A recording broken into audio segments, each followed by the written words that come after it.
Alléluia. Amen. 1 Roi chapitre 18. 1 Roi 18. Nous lirons à partir du verset,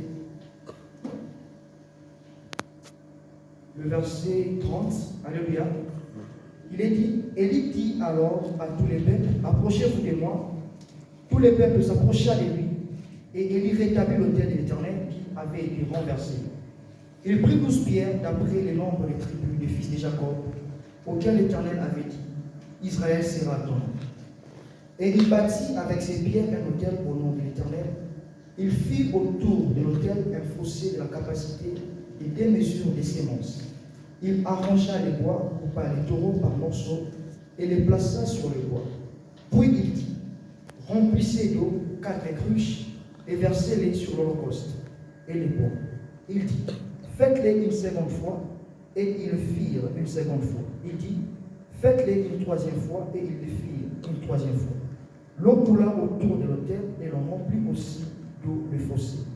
Au moment de la présentation de l'offrande, Élie, le prophète, s'avança et dit, Éternel, Dieu d'Abraham, d'Isaac et d'Israël, que l'on sache aujourd'hui que tu es Dieu en Israël, que je suis ton serviteur et que j'ai fait toutes ces choses par ta parole. Le verset 37, là où j'ai vais m'arrêter pour ce livre. Réponds-moi, Éternel, réponds-moi, afin que ces peuples reconnaissent que c'est toi, Éternel, qui es Dieu, et que c'est toi qui ramènes leur cœur. Je m'en vais au second texte qui est dans le livre des Jean, chapitre 11. Alléluia. Je vais lire d'abord du 1er au 4e verset. Il y avait un homme malade, Lazare, de Béthanie, du village de Marie et de Marthe, sa sœur. C'était cette Marie qui oignit des parfums les seigneurs et qui lui essuya le pied avec ses cheveux. Et c'était son frère Lazare qui était malade. Les sœurs envoyèrent dire à Jésus, Seigneur, voici celui que tu aimes est malade. Après avoir entendu cela, Jésus dit, j'aimerais qu'on souligne le verset 4, cette maladie n'est point à la mort, mais elle est pour la gloire de Dieu, afin que le Fils de Dieu soit glorifié par elle. Je prends le verset 11 à 21. Après ces paroles, il leur dit, Lazare, notre ami, dort, mais je vais le réveiller. Les disciples lui dirent, Seigneur, s'il dort, il sera guéri. Jésus avait parlé de sa mort, mais ils crurent qu'il parlait de l'assouplissement du sommeil. Alors Jésus leur dit ouvertement, Lazare est mort. Et à cause de vous, afin que vous croyiez, je me réjouis de ce que je n'étais pas là, mais allons vers lui. Pour gagner du temps, je vais vite lire 33 à 45.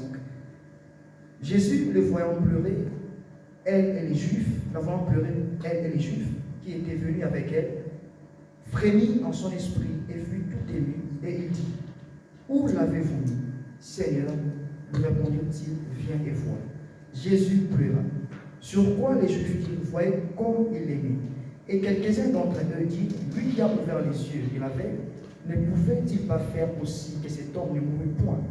Jésus frémissant de nouveau en lui-même, s'est rendu au sépulcre. C'était une grotte et une pierre était placée devant. Jésus dit, ôtez la pierre. Marthe, la sœur du mort, lui dit, Seigneur, ils sont déjà, j'aurais aussi consulté le verset 39, ils sont déjà, car il y a 4 jours qu'il est là. Jésus lui dit, n'ai-je pas dit que si tu crois, tu verras la gloire de Dieu? Ils ôtèrent donc la pierre et Jésus leva les yeux en haut et dit, Père, je te rends grâce de ce que tu m'as exaucé. Pour moi, je savais que tu m'exauces toujours, mais j'ai parlé à cause de la foule qui m'entoure, afin qu'ils croient que c'est toi qui m'as envoyé. C'est la parole du Seigneur.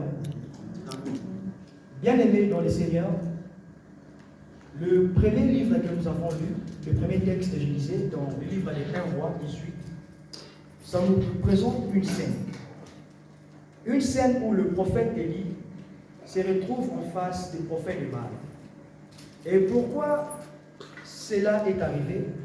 Parce qu'il y a eu un détournement du peuple de Dieu. Alléluia. Amen. Le peuple de Dieu s'était tourné vers les dieux de Baal. Et il y avait en quelque sorte une crise morale et spirituelle qui s'était installée en Israël. Et on ne pouvait plus reconnaître qui était le vrai Dieu. Et pour arrêter cette hémorragie, le prophète Élie, quand il s'est présenté, il a d'abord commencé par demander à ce qu'il a en fait déclaré à ce que la pluie ne tombe pas sur la terre d'Israël. Une manière aussi de montrer aux enfants d'Israël que ce n'est pas Baal qui vous procure l'abondance. Alléluia. Ce n'est pas Baal qui vous procure la joie, mais c'est plutôt mon Dieu. Pour preuve, lorsqu'il a déclaré cela, pendant tous ces temps, aucun de ces dieux n'a réagi. Ni Baal ni Astarté. Et c'était Dieu qui était le véritable Dieu. Mais cela n'était pas suffisant. Parce qu'il y avait encore une frange de la population qui continuait à aller vers les dieux de Baal. Et le prophète a encore lancé un nouveau défi. Un défi qui était cette fois-ci public. Que l'on rassemble tous les peuples et qu'on invoque Dieu. Vous allez vous présenter avec votre offrande. Je me dis, Élie était tellement sage. Il n'a pas voulu être le premier. Parce qu'on pouvait dire que c'était un plan qu'il avait organisé. Mais il a d'abord laissé la priorité aux autres. Invoquez votre Dieu. Et ils ont commencé à invoquer. La Bible dit ceci. Ils ont invoqué du matin jusqu'à midi. Et arrivé à midi, le prophète Élie a commencé même à se moquer de ces gens. Il dit, comme il est Dieu, il peut être en repos. Crier fort. Et on dit, selon leur coutume, ils se sont même fait des incisions. Mais leur Dieu n'a pas répondu. Et le passage que nous avons lu nous montre maintenant la scène où le prophète Élie rassemble le peuple autour de lui. Et d'abord, on dit qu'il a commencé par rétablir l'autel des dieux. Il a rétabli l'autel des dieux. Mais à la différence des autres, lui, il a même demandé à ce qu'on puisse jeter les lois. Alléluia. C'est-à-dire rendre la situation difficile.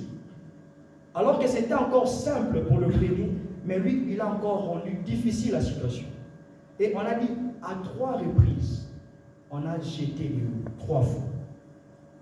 Et il s'est mis à prier. Bien aimé dans le Seigneur, avant d'aller loin, mon message sera axé sur 3 points. Alléluia. Et le premier point est celui-ci. L'Éternel se révèle à chaque fois que ses intérêts sont mis en jeu. Alléluia. Notre Dieu se révèle, se manifeste à chaque fois que ses intérêts sont mis en jeu. Si nous regardons bien ces textes, l'intérêt de Dieu ici, c'était l'adoration. L'adoration était réservée au vrai Dieu. Mais à cause du culte de Baal, l'adoration était rendue à un autre Dieu. Et le Seigneur devait se manifester afin de récupérer ce qui était à lui. Afin de récupérer ce qui lui revenait des droits, l'adoration. Et le prophète a dit, afin que l'on sache que toi tu es Dieu. Bien-aimés dans le Seigneur, vous et moi nous connaissons ces dieux. Mais il y a beaucoup de gens autour de nous qui ne connaissent pas ces dieux. Mais qui doivent voir ces dieux à travers nous. Ou qui doivent voir ces dieux à cause de nous. Et c'est ce qui se passe dans ces passages de un roi. Le prophète Élie a prié. Lui, il connaissait le vrai Dieu. Lui, il était attaché encore au vrai Dieu. Il était fidèle. Mais une bonne partie du peuple s'était détournée du vrai Dieu. Et l'intérêt de Dieu était menacé. Il s'est mis à prier. L'intérêt de Dieu était menacé. Bien aimé dans le Seigneur, si nous regardons autour de nous, aujourd'hui l'intérêt de Dieu est menacé. On ne sait pas voir toujours, mais il y a beaucoup de gens qui vont vers l'occultisme.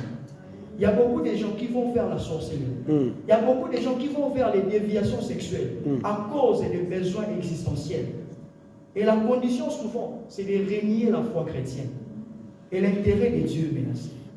Et lorsque nous disons que l'on sache qu'il est Dieu, que Dieu nous bénisse aussi, afin que ces hommes qui croient et qu'il n'y a que le diable qui peut bénir, qu'ils reviennent au véritable Dieu. L'intérêt de Dieu est menacé. Plusieurs se disent que nous partons à l'église, mais nos vies ne changent pas. Autour de nous, il y a de ceux qui ne connaissent pas Dieu, mais qui vivent heureux. Apparemment, ils sont heureux. Il y a de ceux qui ne connaissent pas Dieu, mais ils possèdent plus que nous. L'intérêt de Dieu est menacé. Et il y a même ceux-là qui sont encore attachés avec nous physiquement, mais moralement, ils sont déjà loin de lui. Dans leur esprit, ils sont menacés jour et nuit. Quand ils essaient de voir, ils deviennent une référence et des difficultés. Alors que ceux qui ne viennent même pas chaque dimanche à l'église prospèrent matériellement. Bien aimés, nous devons manifester Dieu. Et je vais prendre aussi le deuxième texte que nous avons lu, le texte des gens. Nous voyons une situation compliquée, alléluia, où une personne qui était malade, le Seigneur était informé que Lazare était malade. Ce n'est pas que l'information ne lui était pas parvenue, mais l'information était parvenue que Lazare était malade. Et cette maladie Bien que le Seigneur ait dit que ça ne conduit pas à la mort, mais la mort est quand même arrivée. Quelle tristesse pour cette famille. Et si nous lisons le chapitre 10 du livre des Jean, nous remarquerons que le Seigneur a eu un entretien avec les Juifs. Alléluia. Et dans cet entretien, il était en train de leur dire que c'est lui qui était le bon berger. C'est lui qui était la porte de la bergerie. Et il a même dit que c'est lui qui est en fait le chemin qui conduit à la vie éternelle. C'est lui qui est l'envoyé de Dieu. C'est lui qui est le mandataire spécial de Dieu. En fait, c'est lui qui est reconnu par Dieu. Tous ceux qui sont venus avant lui étaient des brigands et des voleurs. Et la Bible dit, à ces dires, les Juifs se sont mis en colère. Et ils ont voulu même le lapider. Il a dit, mais pourquoi vous voulez me lapider? À cause des bonnes œuvres. Ils ont dit, non. Ce n'est pas à cause de cela. Mais c'est parce que toi, tu t'es fait égal à Dieu. En fait, la divinité de Christ était remise en cause par les Juifs. L'identité de Dieu. Alors que lui, il voulait se montrer Dieu, mais il remettait cela en cause. Et il dit, il était à Jérusalem. Et il a dit même, si les Écritures disent que vous êtes des dieux, vous, à qui la parole est adressée, à combien plus forte raison, moi que le Père m'a envoyé, moi qui suis le Fils de Dieu. Mais cela ne suffisait pas. Ça ne suffisait pas. Et le Seigneur a laissé à ce que la mort de Lazare arrive. Bien aimé dans le Seigneur, j'aimerais nous dire ce matin, les situations qui arrivent autour de nous ne signifient pas l'abandon de Dieu. Encore moins l'absence de Dieu. Même pas l'insuffisance de Dieu d'agir. Mais Dieu sait lui-même pourquoi tout arrive. Mais une chose est vraie, il veut nous faire toujours du bien. Et c'est ce qui doit nous rassurer. Je vais prendre le deuxième point. Dieu révèle son identité dans ce que personne ne peut faire. Dieu révèle son identité dans ce que personne ne peut faire.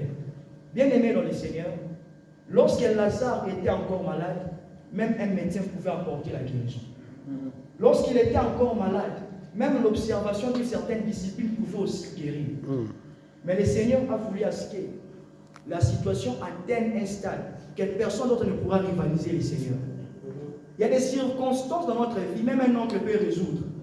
Il y a des situations, même les amis peuvent nous venir en aide. Mais il y a des situations que seul Dieu peut relever. Il y a des défis que seul Dieu peut relever. Et la Bible nous dit ceci, au verset 39 du Jean 11. La sœur de Lazare a dit au Seigneur, ils sont déjà. En fait, il a voulu dire au Seigneur, notre frère est déjà, en fait, son corps a déjà connu la putréfaction, la décomposition. Donc, ça devient irrémédiable, irréversible même, je dirais. Donc, rien ne peut être encore fait. Bien aimé, notre Dieu n'est pas soumis au protocole des hommes. Dieu n'est pas soumis dans la logique des hommes. Oh yes. Même lorsque toutes les évidences seront réunies pour dire que la situation devient irréversible, mais Dieu peut toujours agir. Amen. Dieu peut toujours se manifester. Yes. Dieu peut toujours aller au-delà des limitations. Oh yes. Dieu ne travaille pas avec le protocole médical. Il ne travaille pas avec même les possibilités économiques. Il ne dépend pas du cadre macroéconomique. That was God. On peut dire Yes. que nous pouvons constater qu'au niveau de la zone boursière, les indices sont au rouge. Mais Dieu peut agir en ces moments-là. Oh yes. Dieu peut agir en ces temps-là. C'est ce qui se passe ici. Oh yes. La sœur de celui qui est mort fait rappeler à Dieu, Seigneur, je sais que tu es Dieu, mais à ce stade, il devient possible. Ils sont déjà. Je ne sais pas moi ce matin. Que pouvons-nous dire à Dieu ce matin lorsque nous regardons nos situations? Disons-nous à Dieu qu'il est tard. Disons-nous à Dieu que ça devient compliqué. Je ne sais pas moi. Quel est cet adjectif que nous pouvons employer pour décrire les stades avancés de notre problème? Mais ce matin, Dieu veut se manifester dans cette situation. Peu importe son niveau, peu importe sa dégradation, Dieu est disposé à nous faire du bien. Dieu est disposé à nous faire du bien. Oh yes. Il est disposé à nous faire du bien. Bien-aimés dans le Seigneur, vous savez, lorsque le Seigneur venait au deuil, certainement, les gens pouvaient croire qu'il venait aussi consoler. Alléluia. Parce qu'on dit qu'il y avait plusieurs Juifs qui étaient là. Et ils venaient consoler. Mais j'aimerais dire à quelqu'un ce matin, il y a des gens qui viennent nous consoler, mais Dieu ne vient pas pour consoler. Il vient pour arrêter l'hémorragie. Il ne vient pas pour essuyer nos larmes, mais il vient pour arrêter ce qui a causé les larmes et les nos yeux. Et c'est ce qui se passe ici. Les Juifs étaient là. mais il n'était là que pour accompagner les deuils. Le Seigneur, ce matin, n'est pas là pour accompagner nos problèmes. En fait, le Seigneur, ce matin, n'est pas là pour accompagner notre tristesse, mais il est là pour arrêter notre tristesse. Amen. Il est là pour arrêter notre tristesse. Je ne sais pas moi, ce matin, lorsque vous quittiez la maison, les gens pouvaient dire, ah, il part encore pleurer, elle part encore pleurer. Mais vous n'êtes pas venu pleurer ce matin. Vous êtes venu à la rencontre de celui qui a la solution à votre problème. La Bible dit ceci. Lorsque, je vais lire cela rapidement. La Bible dit ceci. Les Juifs, le verset 31, les Juifs qui étaient avec Marie dans la maison et qui la consolaient, Léon fut s'élever promptement et sortir. La suivirent disant, elle va au sépulcre pour y pleurer. Alléluia. Elle va au sépulcre pour y pleurer. Marie ne partait pas pleurer, mais elle partait à la rencontre du Seigneur. Elle partait à la rencontre de celui qui avait la vie. Et ces matin, nous ne sommes pas venus pleurer en Seigneur. Nous ne sommes pas venus même nous lamenter en Seigneur, mais nous sommes venus parler à celui qui a la vie. Nous sommes venus parler à celui qui a la vie. Bien-aimés dans le Seigneur, notre Dieu, il est Dieu au-dessus de tout. Amen. Il n'y a aucune situation qui peut dépasser les capacités de Dieu. Il n'y a aucune situation qui peut faire passer Dieu pour un incapable. Il n'y a aucune situation. Et Dieu, ce matin, il est là, il nous regarde. Et il est même disposé à arrêter ce qui nous a fait pleurer. On n'a pas à comparer Dieu aux interventions précédentes ou antérieures. Ça pouvait être un homme qui a parlé. Mais c'est Dieu qui nous a dit ce matin, venez à moi, vous tous qui êtes fatigués et chargés. Je vous donnerai des repos. Dieu veut se manifester dans la situation de tout un chacun de nous. Dieu veut se manifester. Bien-aimés dans le Seigneur, je vais prendre mon troisième point, et c'est là où je vais un peu plus m'attarder. Dieu se sert de nos situations pour se révéler aux autres et pour étendre son royaume. Dieu se révèle dans nos situations pour se révéler aux autres et pour étendre son royaume. Alléluia. Bien-aimés dans le Seigneur, vous savez, après nous avoir sauvés, le Seigneur nous aurait amenés avec lui à la droite du Père. Mais si nous sommes restés sur la terre, c'est parce que nous sommes la lumière du monde. C'est parce que nous sommes les sels de la terre. C'est pourquoi même lorsque notre vie est en contradiction avec notre nature, ou avec notre mission, ou notre rôle à jouer, nous ne devons pas nous décourager. Vous pouvez paraître ténèbres, mais les ténèbres n'est pas votre identité. Vous pouvez paraître, je ne sais pas moi, amer, mais l'amertume n'est pas votre identité. Vous êtes appelés à assaisonner la vie. Vous êtes appelés à assaisonner votre famille. Et c'est ce qui se passe ici. Lazare, ça devenait en fait comme une cause de pouvoir se moquer de Dieu. On dit, mais lui qui est son ami, il a ouvert les yeux aux aveugles. Pourquoi n'a-t-il pas fait autant pour cet homme? Il y a des gens qui peuvent dire, mais il y a aussi d'autres pour qui Dieu a donné des enfants. Le Seigneur ne fera pas de vous un objet de raillerie, encore moins un sujet de moquerie. Mais Dieu manifestera sa gloire à travers votre vie. Dieu se servira de votre situation pour se manifester. Bien-aimés, ne laisse pas quelqu'un vous rappeler la jurisprudence de cette maladie. Alléluia. Ne laisse pas quelqu'un vous rappeler la jurisprudence de ceux qui ont vécu avant vous dans votre famille. Ah, cette situation, quand ça commence comme ça, ça fait de telle manière. Ne laisse pas que les gens vous introduisent dans ces carcans-là. Vous êtes une exception de la famille. Vous êtes une exception de votre génération. Bien, mais vous savez, ces jours-là, alors que les compagnons de Daniel mettaient leur pied dans la fournaise, ils ont arrêté l'influence et la renommée qu'avait la fournaise. La fournaise était réputée dévorante. Mais ce jour-là, la fournaise était un lieu de repos. Oh yes.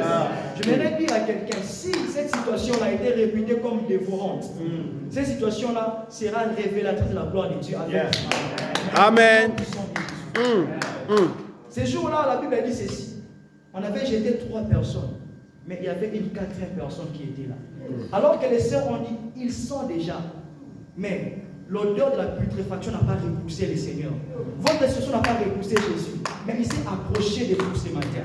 Alors que nous commençons cette retraite, le Seigneur ne se tient pas au loin de vous. Mais il s'est rapproché de vous. Et yes. Croire en cela. Oh yes. Dieu s'est rapproché. Oh yes. Dieu Dieu s'est rapproché de vous. Il ne va pas vous abandonner.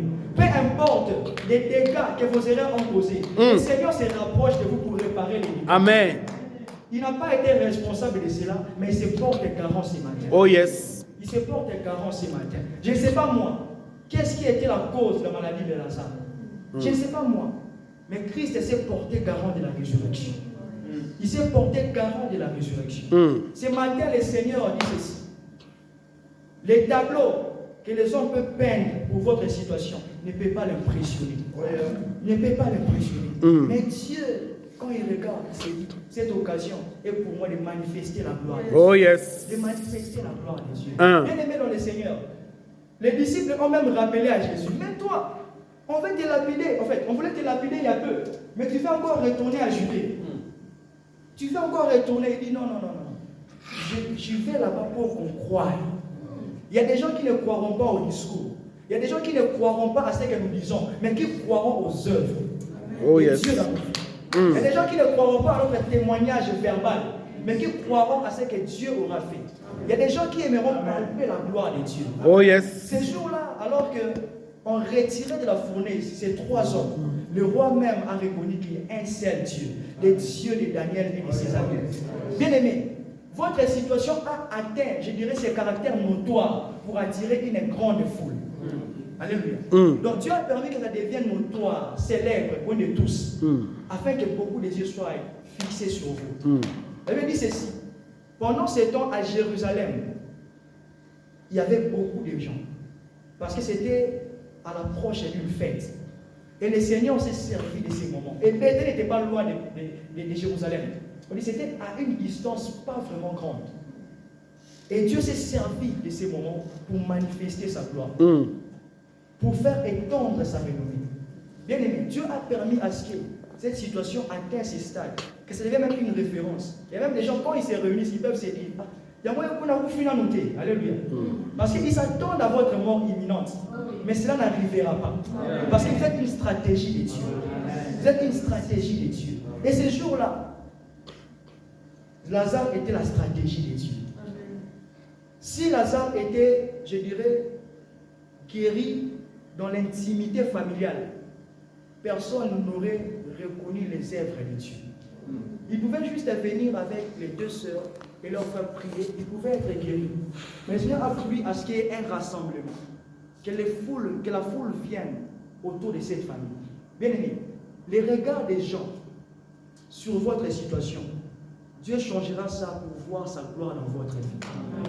Quand on vous regarde, on ne verra plus cette maladie, mais on verra la main de Dieu. On ne verra plus cette humiliation, mais on verra la puissance de Dieu. Que l'on sache que tu es Dieu. Que l'on sache que tu es Dieu. Oh yes. Bien aimé, pendant que nous prions dans cette retraite, disons à Dieu, moi, je n'ai rien à donner aux hommes. Je peux avoir de l'argent, mais mon argent ne sera pas suffisant pour alimenter toute ma famille. Mais si toi, tu es reconnu par ma famille, plusieurs viendront à toi. Si toi, tu me guéris, on ne va pas m'adorer. Mais si on reconnaît que la source de ma guérison, c'est toi, l'adoration qui sera donnée. Si toi, tu interviens dans mon cas, ce n'est pas mon nom qui sera élevé. C'est vrai, j'en serai bénéficiaire. Mais le nom qui sera élevé, ça sera le nom de Jésus. Si toi, tu interviens, ce n'est pas le nom de mon Père qui sera élevé. Ce n'est pas à l'église de mon Père que les gens vont prier, mais c'est dans ton église. Que ma situation devienne une occasion pour toi d'étendre ton royaume. Bien aimé, à chaque défi, il y a un besoin de Dieu. À chaque défi, il y a un besoin de Dieu. Quand un défi se présente, Dieu fait à ce que nous puissions l'inviter. Dieu veut à ce que nous puissions l'inviter. Ce que j'aime avec les sœurs de Lazare, même si leur foi était ébranlée par la mort, parce que dans leur théologie, ils ne croyaient qu'en l'intervention de Dieu pendant le vivant de Lazare. Et même quand les seigneurs parlaient, ils ont dit, oui, il va ressusciter dans le dernier jour. Mais ce que j'aime, même lorsque leur fondement était ébranlé, ils ont continué à tourner vers le Seigneur. C'est vrai, on peut commencer aujourd'hui. Alors que vous rentrez à la maison, vous pouvez voir la situation être là. Ne vous découragez pas. Faites confiance à l'Éternel. Oh, yes. Faites confiance en Dieu. Faites confiance à l'Éternel. Parce que ce que lui dit, Il ne fait pas ses déclins. Il avait dit ceci, il n'est pas un homme pour mentir. Oh yes. Ni un fils de l'homme pour se repentir. Il a dit ceci dans sa parole. C'est par l'Église que le monde verra la sagesse infiniment variée des dieux. Et c'est par vous et moi que Dieu se révélera. C'est par vous et moi que Dieu se révélera. Bien-aimés dans le Seigneur, Israël était dans son pays, à Canaan. Mais Dieu a permis à ce que ce peuple descende en Égypte. Il avait dit ceci, Dieu a fait éclater sa gloire en Égypte. Alors que c'était une situation pénible, une situation de misère. Mais ça a permis à ce que Dieu puisse s'étendre au niveau de l'Égypte. Alors que Dieu, pour rétablir l'humanité, Dieu pour restaurer l'homme, a commencé avec un homme, avec une famille. Mais à cause de ce que Dieu a fait en Égypte, le vrai Dieu est aussi reconnu en Égypte. Dieu n'est pas peut-être connu dans une grande extension de votre famille. Mais à cause de ce que Dieu aura fait, il y aura une grande extension qui s'approchera de Dieu. Il y aura une grande quantité de gens qui viendront vers le Seigneur. Lazare était mort. Et la Bible dit ceci, lorsque Dieu a prié, il a d'abord commencé par dire, je vais lire cela rapidement. Le verset 42, non, le verset 42, il dit, pour moi, je savais que tu m'exauces toujours, mais j'ai parlé à cause de la foule qui m'entoure, afin qu'ils croient que c'est toi qui m'envoies. Vous croyez en Dieu, alléluia. Vous croyez en Dieu, mais il y a des gens qui sont autour de vous, qui ne croient pas encore en Dieu. Quand vous priez ce matin, Seigneur, si je demande à ce que tu interviennes, ce n'est pas parce que je ne crois pas en l'œuvre de la croix, mais je veux à ce que cette œuvre se manifeste. Je veux en ce que les bénédictions que tu m'as données à la croix deviennent manifestes, afin que les autres qui n'ont pas encore expérimenté les saluts croient en ton nom. Ce n'est pas par incrédulité que je t'invoque, parce que tu m'as déjà tout donné, je sais cela, mais je veux que cela devienne manifeste, afin que les autres croient aussi en toi. Afin que les autres aussi croient en toi. Bien aimé, la prière est la prière est la plus haute expression de la foi. Alléluia. La prière est la plus haute expression de la foi. Généralement, les gens ne prient pas parce qu'ils ne croient pas. Les gens ne prient pas parce qu'ils ne croient pas. Mais tout celui qui croit doit prier. Parce que la prière devient pour nous un moyen d'expérimenter les bienfaits de Dieu à cause de la confiance que nous plaçons en lui. Ces jours-là, si Élie avait invoqué le vrai Dieu, c'est parce qu'il avait foi en Dieu.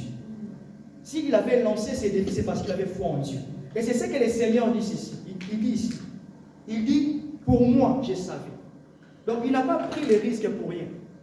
Mais il a pris un risque rationnel. Il a pris un risque inspiré, je dirais. Donc il savait que ce que j'ai dit, ce n'est pas une aventure. Ce que j'ai dit, je ne suis pas en train de tâtonner. Mais je sais celui en qui j'ai cru. Yes. Je sais celui avec qui je marche.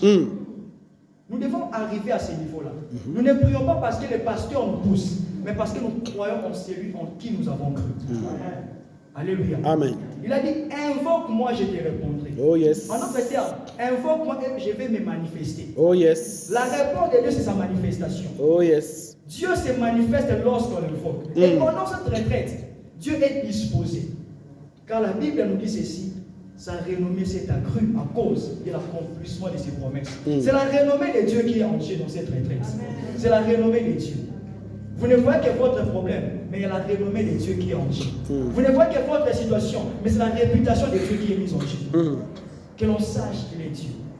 Que l'on sache qu'il est Dieu. Bien aimé, je ne sais pas moi, à quoi ressemble ce problème ce matin.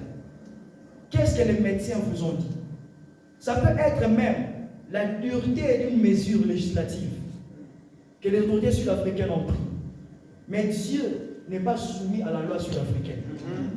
Dieu ne dépend pas du Parlement sud-africain. Encore moins du gouvernement. Mais c'est lui qui a le cœur du roi entre ses mains. Et il peut encore influencer ces matins. Il peut encore influencer ces matins. Même lorsqu'on dit que les recours deviennent impossibles, même lorsque toutes les voies des recours sont épuisées, Dieu peut encore agir. Oh yes. Dieu peut encore agir. Vous savez, bien aimé dans le Seigneur, lorsque Jésus-Christ est arrivé, on lui dit, ils sont déjà. En d'autres termes, C'était pour dire au Seigneur qu'il y a l'épuisement de toutes les voies des recours.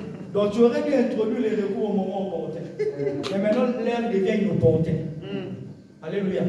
Donc tu aurais fait cela pendant que l'épuisement de quoi? L'épuisement des voies des recours. Alléluia.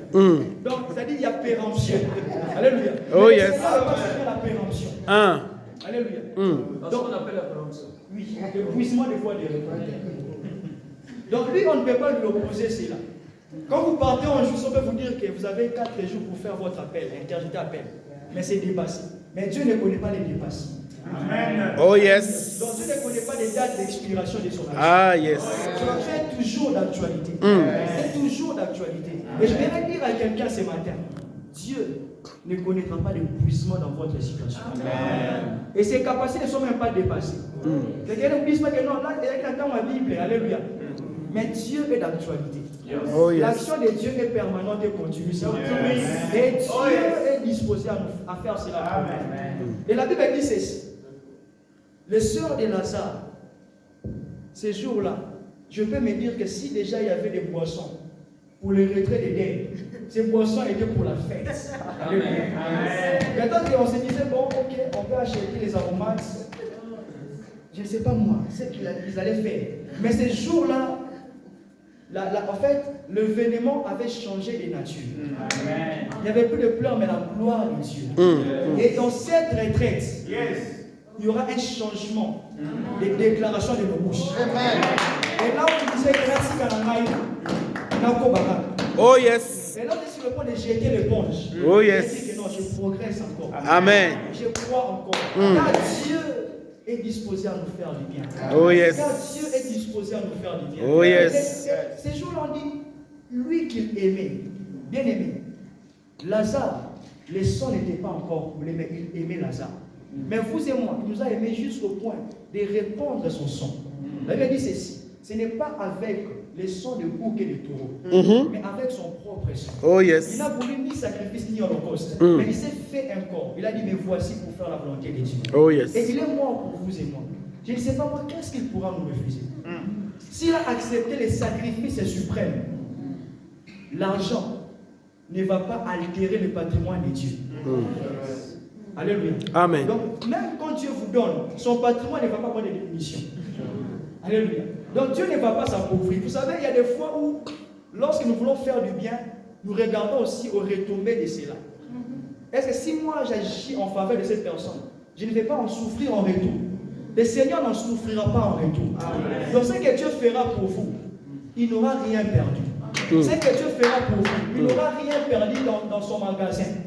Je ne sais pas même si Dieu a un entrepôt, mais si Dieu a un entrepôt, j'imagine, l'entrepôt de Dieu ne connaîtra pas de diminution.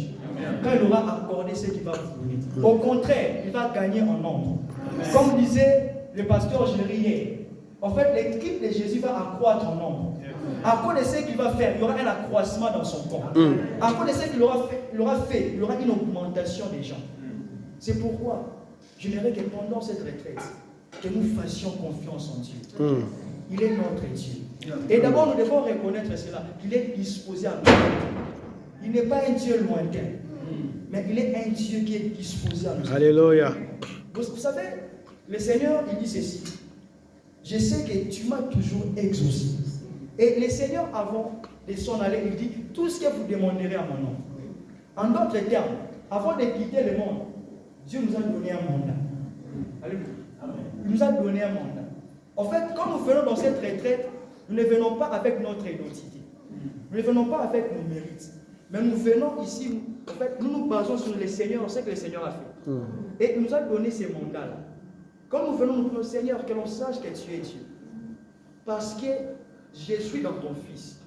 Et si tu as écouté la voix du Fils, et moi j'ai reçu le mandat du Fils, je ne prie pas de ma propre initiative, mais c'est parce que c'est lui qui m'a donné l'ordre de t'invoquer. C'est lui qui m'a demandé d'agir en son nom. C'est vrai, tu peux me rappeler que je ne suis pas encore qualifié, mais lui à la croix il a dit tout est accompli. C'est vrai, il y a certaines conditions qui ne plaident pas en ma faveur, mais l'œuvre de la croix plaide en ma faveur. Oh yes. C'est vrai, il y a certaines conditions que je ne remplis pas, mais l'agneau de Dieu a rempli toutes les conditions. Parce que tu n'as pas refusé son offrande. Et pourquoi tu vas refuser ma prière qui est basée sur l'œuvre que lui a accomplie? Et ce matin, Vous pouvez considérer peut-être que vous n'avez pas assez de qualifications. Alléluia. Vous n'avez pas assez de choses qui peuvent rendre possible ce que vous attendez. Mais à la croix, tout a été rendu possible. Amen. À la croix, tout a été rendu possible. Et pendant cette retraite, je ne viens pas avec mes efforts. Je n'ai rien à prouver. Mais je viens pour la gloire de Dieu. Vous savez que ces jours-là, alors que ces gens, qui sont dans la fournée ici, ils ont dit ceci. En fait, en réalité, ça ne dépend pas de nous. En fait, nous ne considérons pas nos propres intérêts. Pourquoi? Ils ont dit, si l'Éternel nous délivre, ça sera une bonne chose. Mais si aussi il ne nous délivre pas, mais nous, on ne va pas fléchir devant la statue. Donc, pour dire que, Seigneur, c'est pour toi que nous faisons ceci. Ce n'est pas à cause de notre vie. Ce n'est pas à cause de notre santé, d'abord, mais pour la gloire de ton nom. Pour la gloire de ton nom. Et le Seigneur, quand il va voir cela, il dit non. J'ai intérêt à faire du bien à cet enfant. J'ai intérêt à faire du bien à ses papas. J'ai intérêt à faire du bien à cette maman. C'est pourquoi, pendant ces moments, je n'aimerais que là où vous vous trouvez, si vous pouvez vous tenir debout. Vous basons sur les 3 points que nous avons abordés. Dites à Dieu, dans ce qui se passe dans ma vie, ce sont des intérêts qui sont mis en jeu. Et dans ce qui se passe dans ma vie, il n'y a aucun homme qui peut intervenir. Et il n'y a que toi. Révèle-toi. Il n'y a que toi, révèle-toi. Et ce qui se passe dans ma vie, c'est une occasion afin que ton royaume puisse s'étendre. Parce que nous pouvons commencer à dire merci à Dieu.